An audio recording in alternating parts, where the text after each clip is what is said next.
My name's Jeff Regan. I get 10 a day in expenses from a detective bureau run by a guy named Lyon. Anthony J. Lyon. I'm the Lion's Eye.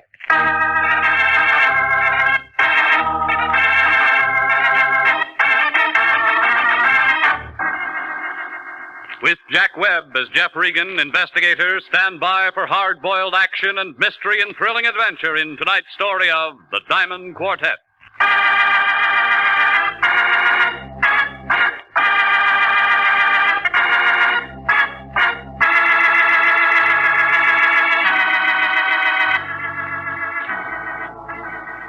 Well, this is the way it started. Melody called about 6 o'clock that night. She gave me the name of a restaurant out on the strip and said that Lyon was waiting for me. I drove out there and found him squatting at one of the corner tables. He had a big white napkin tucked under all of his chins, and he was working on a plate of crab louis and a bottle of beer. A tall peroxide blonde in slacks and dark glasses was sitting across from him, watching him eat. And a couple of bald-headed waiters were just sort of standing around looking at the ceiling. Well, Regan, I see you got my message. You're right on time. Sit down. I want you to meet Miss, what did you say your name was, young lady? Madge will do. Just plain Madge, fatso. Regan, this is Madge. I hate gumshoes. They all stink. Okay, where'd you find her? Madge? Madge works for Mr. Daly, Mr. Pete Daly. He's a new client of ours. Isn't that right, Madge? All gumshoes are nosy. That's why I don't like 'em. Madge is going to drive you out to Mr. Daly's residence, Regan. Who's Daly? Very nice chap. I spoke with him on the phone. What's the job? Well, it's a rather delicate matter, and I think Mr. Daly himself can explain it better than I. Come on, all this gassing ain't getting us nowhere. The boss is waiting. Gumshoes talk too much. Yes, Regan, yes. I told Mr. Daly you'd be there by 7 o'clock. You just run along with Madge here and see what it's all about. Let's drift. Nice to have met you, Madge. Ah, dry up, fatso. Good. Call me, Regan. Call me if you're running into any trouble.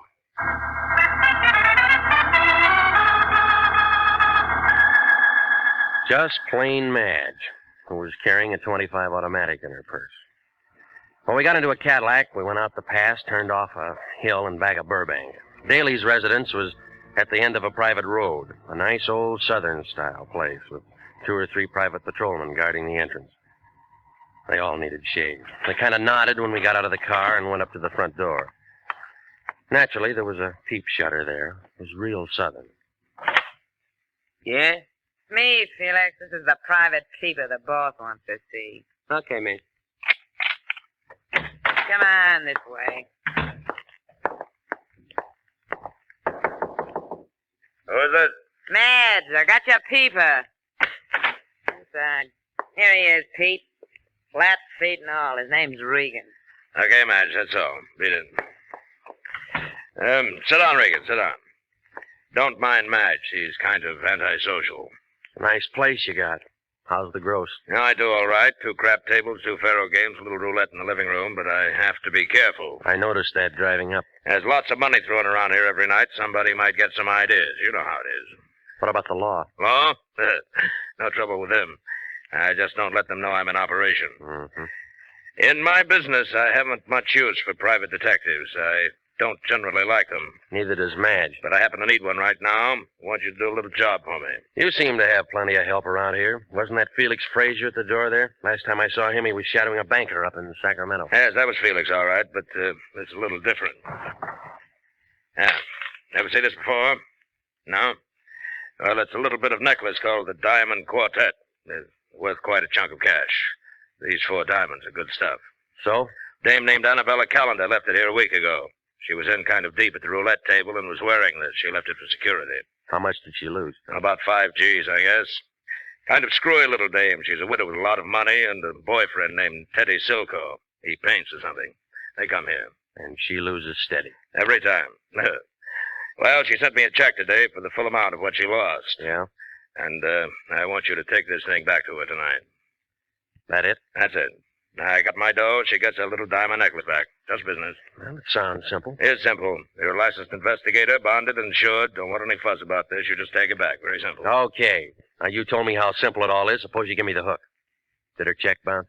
You, want a drink? There wasn't any check. I thought it'd be something like that. Yeah.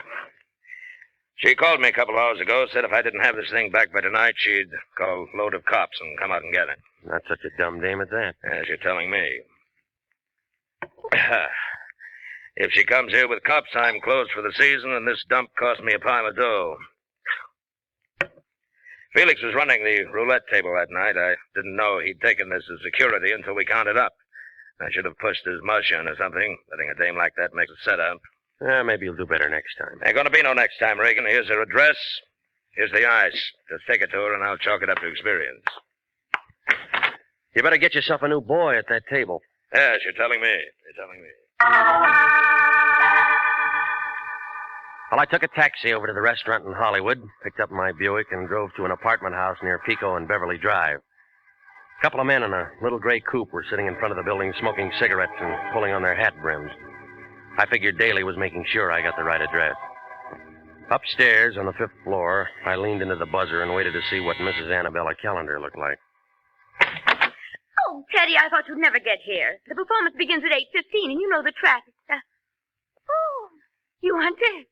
You Annabella Callender? Well, of course. Who are you? My name's Regan. Oh, Miss Regan. Well, I'm only waiting for Ted to get here so we can make first curtain at the Biltmore. We're seeing Carousel, and we're going to be late if he doesn't get here. You can understand that. Yeah, it figures. And I'm all ready, and he hasn't shown up. Well, good night.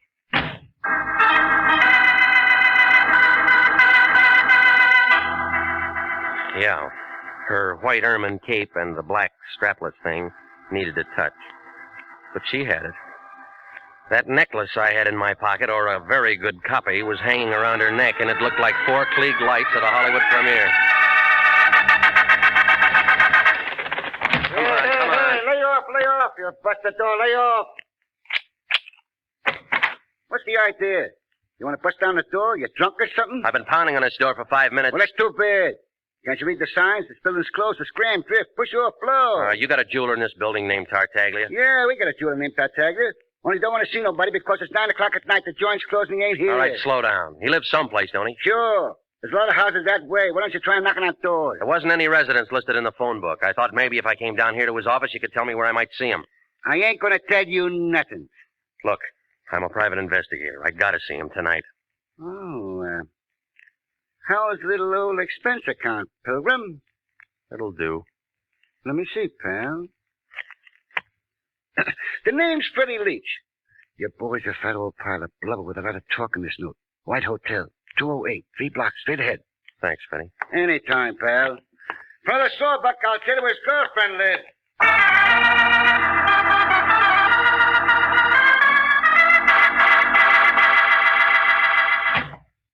Well, come in, Mr. Regan. Come in. You find me a bit indisposed at this hour. I was preparing to retire, but you said it was a matter of jewelry. Therefore, Bert Tartaglia is at your service.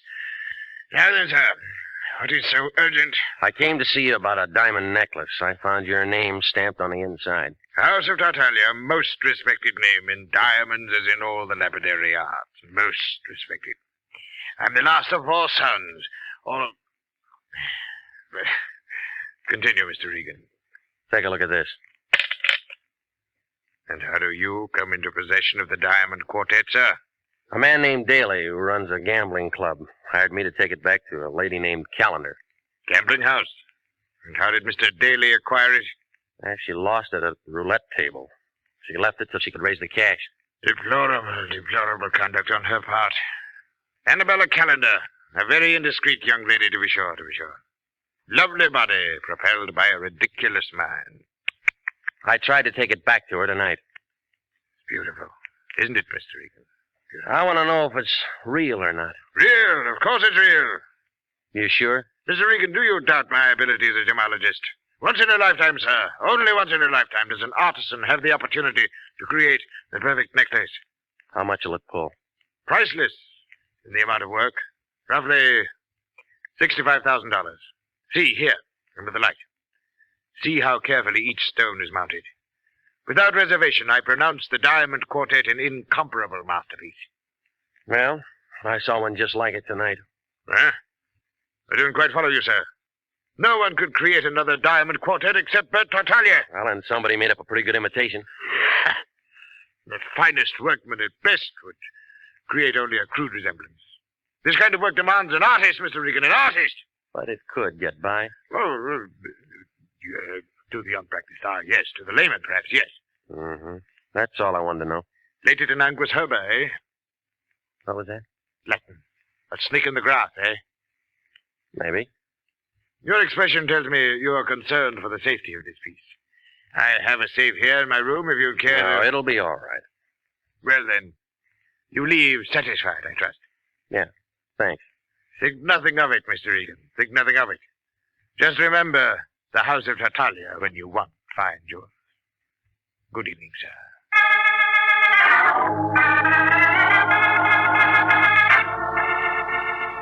In the lobby, I got 2 3-cent stamps from the clerk.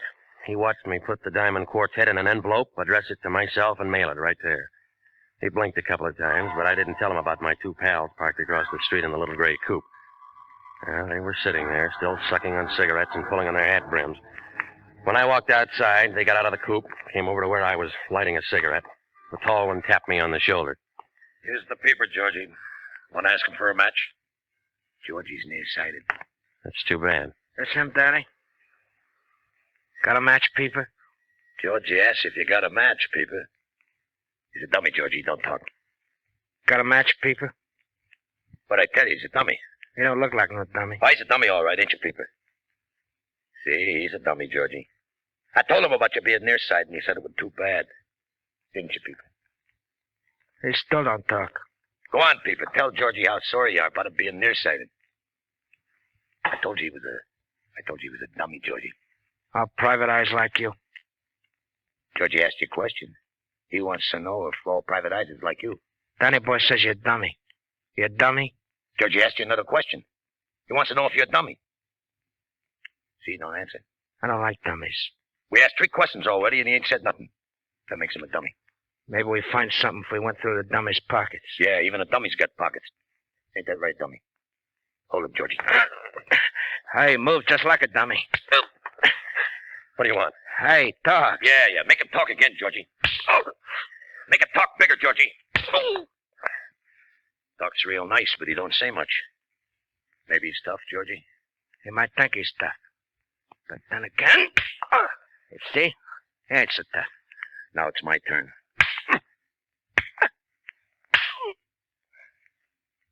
Hey.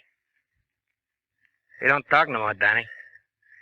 This Peeper ain't no pretty picture, Georgie. Why you want to hold him up?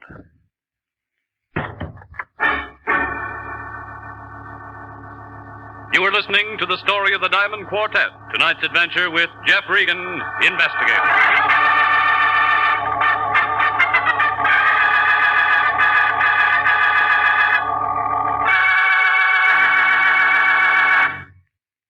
$29,000 nurses are needed now to join the new Army Nurse Corps Officers Reserve.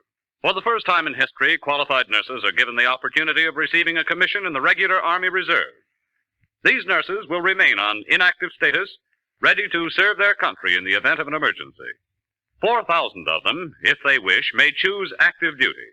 Inactive reserve status will not interfere with the nurse's civilian life, but the educational opportunities offered her by the Army Medical Department will be of a great advantage to her in her work.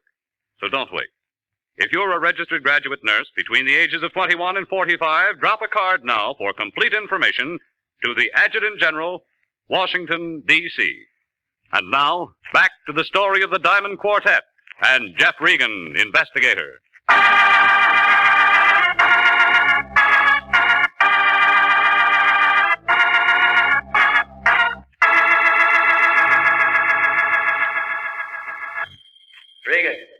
Regan, can you hear me, Regan? Nurse, are you sure he's coming too? He had quite a beating, Mr. Lyon, but he's coming around. Regan, can you hear me? Can you hear me? Regan, can you hear me? I think he's with us now. It's me, Regan. What happened to you? Why didn't you call? Regan, do you understand me? What's this? That's your head. It isn't very pretty, let me tell you that. I'll be at my desk, Mr. Lyon. All right. Come on, give it to me. What happened? An hour ago, the receiving hospital telephones me that they picked you up in some gutter. I come down to see what's what. You lay there and ask me, what's this? Well, it's a wrong job. Another punk client. As long as they've got the dough, we love them all. Who are you fighting with? A couple of boys named Danny and Georgie. A couple of boys named Danny and Georgie. Well, would you mind telling me just where you've been while you should have been doing what you were hired to do? I was out with Danny and Georgie. Sure. You were out with Danny and Georgie. But what did you do before that? And what did you do with the necklace? That diamond quartet or whatever it is. I mailed it. You mailed it? You were hired to deliver that thing personally, and you mail it. Where's my clothes? Regan, I'll never understand you. I'll never understand you or the way you do things. I send you out on a simple little job. All you have to do is take a necklace back, and what do? You wind up bleeding all over the city streets. Here's your pants. What time you got? 3 o'clock in the morning. It's always 3 o'clock in the morning when somebody telephones me that you're in trouble somewhere. Well, why don't you go home and go back to bed? I haven't been to bed. I haven't had one wink of sleep tonight. You know why? Because on top of all my other troubles, some dame who sounds like she has a suit full of hooch has been calling my place every half hour asking for you. My place. Why didn't you tell her to call my place? I did tell her to call your place. I told her a couple of hundred times to call your place. Then I told her to shut up. Coat. Here. You look terrible. Terrible. She give you a name? Annabella something or other. I don't know. Uh-huh. But what I want to know is... Hey, where are you going? Who's going to pay this hospital bill? Where are you going?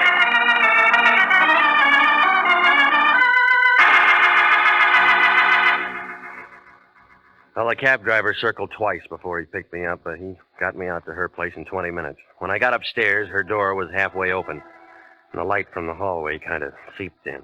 She was sitting in a big chair right by the door. I don't know why, but she was holding the phone on her lap, just sitting there, looking at nothing. Oh, Mr. Regan. It's you. You came back. Yeah, I don't think you're going to need this. Oh. Well then, Mr. Regan. Well then. I suppose you've met some people tonight who know a great deal about me. Some? A gambler? A jeweler? And of course they told you how I carry on with money and all that. Everyone seems to know that. Yeah, Daly told me. Do you know about Charles? Charles and I had so many things together, and it was so much fun being alive with him. You like to have fun, Mr. Regan? I do think he enjoyed being alive with me. I mean, I cried when Charles was killed. I really did. I cried. I didn't know what to do. I cried. How long ago was that? Oh, Charles was killed 3 years ago. But now I have Teddy. He's really a dear. You should meet him. We should all have a drink together or something. Teddy's a fine artist. Very fine artist. I think you'll be very prominent someday. I do. I really do think Teddy will be very prominent someday. Of course, it wouldn't make any difference now. Did they tell you that did they tell you? It's funny. I can't seem to get my tongue adjusted to my mouth. Did that ever happen to you, Mr. Regan? Sometimes. Teddy asked me to marry him tonight. He did? Yes, I've been very lonely since Charles died, and it isn't my money that Teddy's interested in, I'm certain. Teddy has some money of his own, although many people don't know it. What is money, Mr. Regan? What would you say, money? Oh, dear, there I go again with that business about my tongue. You think I should see a correctionist? Why did you call me tonight? You're the only detective I know. And I really don't know you. It's just that Mr. Daly said you were a detective. Why did you want to see me? I really can't understand money. I know it must sound strange to you, but some people live for it, and some people die for it, and some people... Come here. What's wrong? What is it? Come on. Oh, they do look so funny. So very funny. I've seen them count money.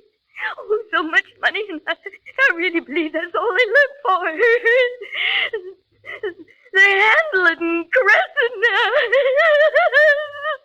Come on, tell me what's wrong. What is it? What is it?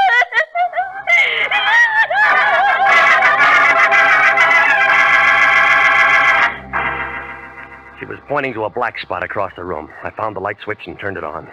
Oh, yeah. They looked funny, all right. It was Daly and his dumb roulette table man, Felix. And both of them were as dead as you can get.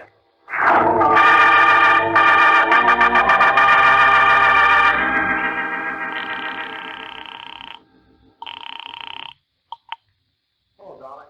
I've been waiting up all night. I knew you'd telephone and say you'd marry me. Yeah. Your name's Silko? Oh, yes, I was expecting... My name's Regan. I'm a private investigator. I'm calling from her apartment. Annabella's? Now, listen. There's been a couple of murders here. What? She's had quite a jolt. She's going to need you and all the help she can get. I called homicide, and, well, it might be kind of rough for her. I'll bring a doctor. And a lawyer. I've got a good one. I'll be there in 10 minutes. Thank you.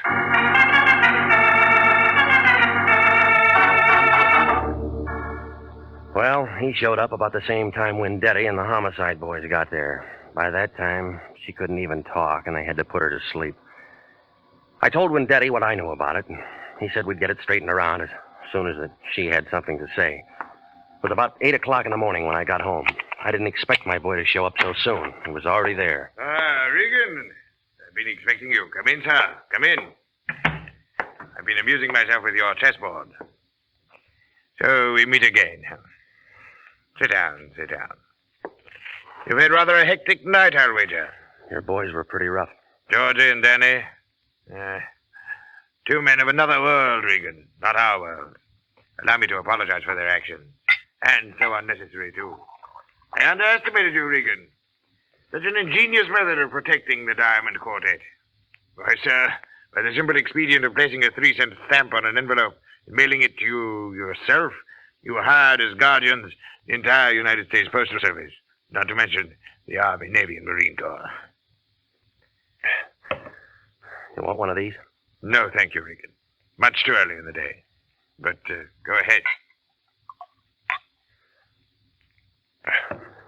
You give me cause to admire you again, sir. I am one of those faint-hearted persons who cannot abide liquor until 5 o'clock in the afternoon. All right. What happens now? By gad, I admire your directness, Mr. Regan. When I met you last night, I promised myself you'd give me trouble, and you have. Who's in on it? Such directness. In answer, sir, that is a matter to be explained. Double cross. If you can bear my vanity, I have invented a new word. Triple cross. It does have a ring to it, doesn't it? Sounds familiar. By gad, sir, I like you. Daly in on this? Daly? No, of course not. A mere instigator. But when Madge explained to me that he was returning the Diamond Quartet, I first conceived the plan. Just plain Madge. She and her friends have been very valuable to me. They knocked off Daly and Felix and planted them in the girl's apartment. Right. With 2 cadavers in her living room, Mrs. Callender was very unlikely to discuss missing jewelry with the police. Then it was a phony she was wearing, and she didn't even know it, huh? Mm-hmm. And it caused all of this. If you had merely returned it, it would have been simple to remove it from her. But then... And you just sit here and wait for the mail. We wait for the mail, Mr. Regan. What about your playmates? You do act your role, don't you? And I like you for it, Mr. Regan. I wish you and I could have worked out something together. An unbeatable team. In answer, sir, I'm afraid I shall be sought for murder. The 2 this night. Danny and Georgie? And, Madge. Does that name bother you as much as it bothers me? Give me a woman with a name like Celeste, or Josephine, or Roxanne. Those, sir, are proper names for the creatures. But Madge... Where are the police going to find all these bodies? In my hotel room, which I departed hastily. I know a man down at Central Homicide named Wendetti. Do you? Mm-hmm. He's the best cop I've ever seen. You'll never get away with it. Allow me to correct you, sir. I don't intend to get away with it. Observe me well. You see before you a man advanced in years, attached to a destitute and bankrupt jewelry firm, with nothing more to look forward to than a grim few years, and finally the end. Now an opportunity to live like a king, and by God, sir, I've taken it. They'll pick you up before you can pack a bag. I'll risk that. I shall turn the diamond quartet into cash, and with a well-laden purse, I shall be satisfied to elude the police over half the world. Oh, yes, they'll get me. In 2 years, 3 years, perhaps. By that time, I shall have spent the money. And what more could a man ask than a perfect fulfillment of all his wishes? Huh? I ask you, sir, as one gentleman to another, what more could a man ask? You have company, and I have a gun. Answer it. Tell him to go away. I'll be right beside you. All right. Open it. One side, Shamus. I got a gun. Madge. Thought I'd find you here, flubber boy. You didn't do such a good job on me. Caution, my dear. I have a gun, too. I can last long enough to let you have it. Get out of my way, people. Oh!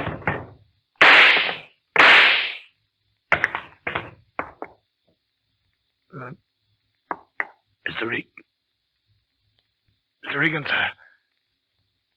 I believe I've been shot. I'll need a little assistance. I can't seem to hold my feet, sir. Can't seem to hold my feet. The mortal is nil nisi bonum, Mr. Regan.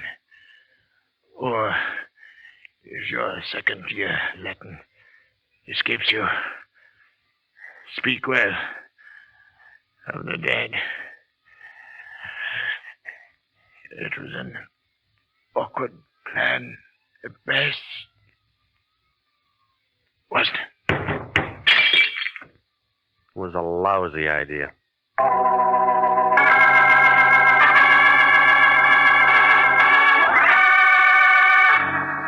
Well, there wasn't anybody left for Wendetti to arrest, so we sat around and looked at each other. Wendetti agreed that Madge double-crossed Daly. Tartaglia double-crossed Madge and her boys. Yeah, triple-cross. Well, the Lion had something on his mind. He wanted to know, was I satisfied with what I got out of this case? I didn't answer him. I need the job.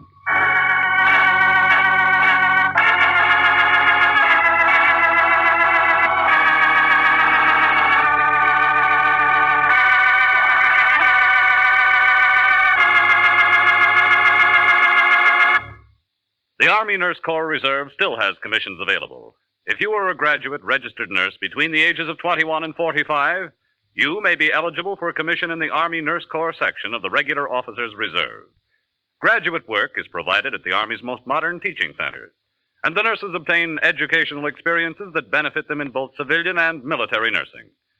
If you believe you qualify for a commission in the Army Nurse Corps Reserve, apply to the Adjutant General, Washington, D.C.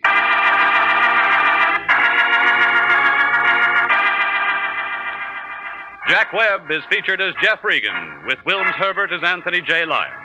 The role of Bert Tartaglia was played by Barry Kruger. Lorene Tuttle was Annabella Callender.